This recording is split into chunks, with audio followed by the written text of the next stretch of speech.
Hi welcome to my channel. ఈ ఎగ్తో different recipe అండి. ఇది ఎలా చేయాలో కంప్లీట్ వీడియో చూడండి. మీరు కూడా ఇంట్లో ట్రై చేయండి. ఫస్ట్ దానికి కావాల్సిన ఇంగ్రీడియంట్స్ కారం, పసుపు, కరివేపాకు, పచ్చిమిరపకాయలు, హాఫ్ లెమన్ అండి, కొత్తిమీర, కట్ చేసుకున్న ఉల్లిపాయ ముక్కలు, ధనియాల పౌడర్, అల్లం వెల్లుల్లి పేస్టు, కావాల్సినంత ఆయిల్ అండి. ఫస్ట్ మనం ఎగ్స్ని బాయిల్ చేసుకోవాలి. బాయిల్ చేసుకున్న ఎగ్స్ని ఇలా కంప్లీట్గా పొట్టు తీసేయాలండి. ఈ ఎగ్ పొట్టు తీసేసిన తర్వాత ఈ రెసిపీని స్టార్ట్ చేయాల్సి ఉంటుంది. ఎందుకంటే ఈ స్టైల్ ఆఫ్ రెసిపీకి కావాల్సింది బాయిల్డ్ ఎగ్స్ అండి. తర్వాత గ్యాస్ ఆన్ చేసుకొని ఇలా పెనం వేడి చేసుకోవాలి. వేడైన తర్వాత ఆయిల్ వేసుకోవాలండి. ఆయిల్ వేసుకున్న తర్వాత కొంచెం ఆయిల్ హీట్ అయిన తర్వాత కొంచెం జీలకర్ర వేసాను. కొంచెం డైజెషన్కి అండ్ బ్లడ్ సర్క్యులేషన్కి హెల్ప్ అవుతుందండి జీలకర్ర, కాబట్టి అన్ని రెసిపీస్లో కొంచెం ఎక్కువనే వేసుకోండి. నెక్స్ట్ దాని తర్వాత మీరు కొన్ని పచ్చిమిరపకాయలు వేసుకోండి. కారానికి సరిపోయేంత పచ్చిమిరపకాయలు వేసుకుంటే సరిపోతుంది. ఆ పచ్చిమిరపకాయలు వేగిన తర్వాత మీరు పచ్చిమిరపకాయలు కూడా వేగా అనిపించాక కరివేపాకు వేయండి. కరివేపాకు వేసి ఇలా కంప్లీట్గా కలపండి. కలపడం వల్ల పచ్చిమిరపకాయలు, కరివేపాకు, జీలకర్ర కంప్లీట్గా వేగిపోతాయి. ఇవి వేగాయి అన్న టైంలో ఆనియన్స్ వేయండి. మీకు కట్ చేసుకున్న ఆనియన్ ముక్కలు వేసుకుంటే అవి కూడా మంచిగా వేపుకోవాలండి. మంచిగా కలర్ చేంజ్ అయ్యే వరకు కలుపుతూ ఉండాలి అప్పుడప్పుడు. ఇలా వేపుతున్న టైంలో త్వరగా వేగాలి అంటే కొంచెం సాల్ట్ వేసుకోవాలండి. కొంచెం వేగిన తర్వాత సాల్ట్ వేసుకుంటే త్వరగా వేగిపోతాయి.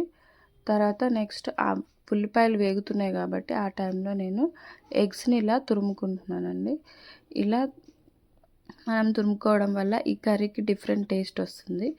కంప్లీట్ ఎగ్ అనేది తురిమేసేయాలండి. ఆ విధంగా కొంచెం పెద్ద హోల్స్ ఉంటాయి కదా, దాని నుంచి ఇలా ఎగ్ మొత్తం తురమాలండి. ఈజీనే, త్వరగా అయిపోతుంది. దీన్ని ఈ విధంగా చేస్తేనే టేస్ట్ చాలా బాగుంటుంది. ఎగ్గే మనం కానీ బాయిల్డ్ ఎగ్ వేరేలాగా ఉంటుంది, ఇలా తురిమి చేస్తే ఒకలాగా ఉంటుంది, ఎగ్ బుర్జీ వేరే టేస్ట్ వస్తుంది, అలా అనమాట. ఇప్పుడు దీన్ని తురిమి పెట్టుకున్నాం కదా, ఆనియన్స్ కంప్లీట్గా వేగిపోయాయి అన్నట్టు చాలా చూడడానికి డిఫరెంట్గా ఉంది కదండి. ఎగ్గును తురిమితే ఈ విధంగా ఉంటుంది. నెక్స్ట్ వేగిన కొంచెం ఉల్లిపాయల్లో కొంచెం సాల్ట్ వేస్తున్నాను. సాల్ట్ వేయడం వల్ల త్వరగా అనేది మనకి వేగిపోతుందండి. అందుకే కొంచెం సాల్ట్ వేస్తున్నాను. అది పింక్ సాల్ట్ అండి, అందుకే ఆ విధంగా ఉంది. దాన్ని ఇలా కలుపుతూ ఉండాలి. కలుపుతూ ఉంటే ఫాస్ట్గా వేగిపోతుంది. నెక్స్ట్ మనం దానికి సరిపోయే కొంచెం ఉల్లిపాయలు వేగాక కొంచెం పసుపు వేసుకోవాలండి. ఈ విధంగా ఆయిల్లో పసుపు వేగితే టేస్ట్ చాలా బాగుంటుంది. ఓకేనా? అలాగే ఇది కలుపుకోవాలండి. కలిపితే కంప్లీట్గా వేగిపోతుంది. తర్వాత మనం ఈ కర్రీకి సరిపోయేంత అల్లం పేస్ట్ వేసుకోవాలండి. చూడండి, కంప్లీట్గా అది అల్లం పేస్ట్ కూడా ఆయిల్లో ఫ్రై అవ్వాలి. ఫ్రై అవ్వడం వల్ల పచ్చి వాసన కంప్లీట్గా పోతుంది, టేస్ట్ వస్తుంది అనమాట. అందుకనే మనం దాన్ని ఈ విధంగా కలుపుకుంటూ ఉండాలి. ఇప్పుడు మనం తురిమి పెట్టుకున్న ఎగ్ని వేసుకోవాలండి. కంప్లీట్గా మనం తురిమి పెట్టుకున్న ఎగ్ని వేసుకొని కొంచెం 2 మినిట్స్ మనం హై ఫ్లేమ్లో పెట్టాలండి. కదపకూడదు, ఎందుకంటే కదిపితే మొత్తం పేస్ట్ అయిపోతుంది. కాబట్టి అలా స్ప్రెడ్ చేసుకొని నేను చూపిస్తున్న విధంగా కంప్లీట్గా ఎగ్ కొంచెం బాగా హై ఫ్లేమ్లో పెట్టి ఎగ్ ఉడికేలాగా చూసుకోవాలన్నమాట. ఎందుకంటే మెత్తగా అయిపోతుంది. కొంచెం 2 మినిట్స్ వేగిన తర్వాత ఈ విధంగా కలుపుకోవాలి. అప్పుడు ఎగ్ అనేది మెత్తగా అవ్వదన్నమాట, కొంచెం క్రంచీగా అవుతుంది.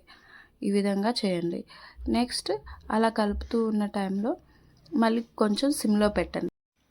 గ్యాస్ సిమ్లో పెట్టి కారం మీకు కావాల్సినంత, అలాగే కొంచెం ధనియాల పౌడర్ వేసుకోండి. అంతే అండి. దీన్ని కొంచెం వేగే వరకు సిమ్లో అలాగే ఉంచండి.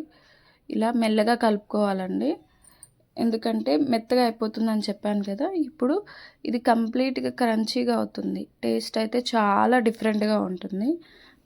పిల్లలకు కూడా చాలా నచ్చుతుందండి. ఇప్పుడు ఈ విధంగా కలిపిన తర్వాత 2 సెకండ్స్ క్యాప్ పెట్టి మనం అలాగే వదిలేయాలన్నమాట. దానివల్ల కంప్లీట్గా కారము కలిసిపోతుంది. చూసారా ఎలా వచ్చిందో? ఇప్పుడు దీని మీద కొత్తిమీర మనం వేసుకుంటే కర్రీ అనేది ఫినిష్ అయినట్టే అండి.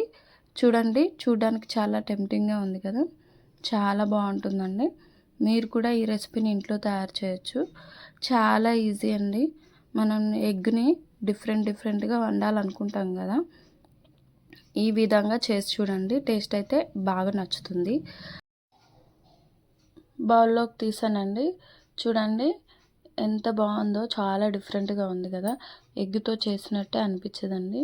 చాలా సింపుల్ అండి, ఎవరైనా చేయొచ్చు. వంట రాని వాళ్ళు కూడా ఈజీగా చేసే రెసిపీ ఇది. చూసి చేసేయండి, టేస్టీగా ఉంటుంది.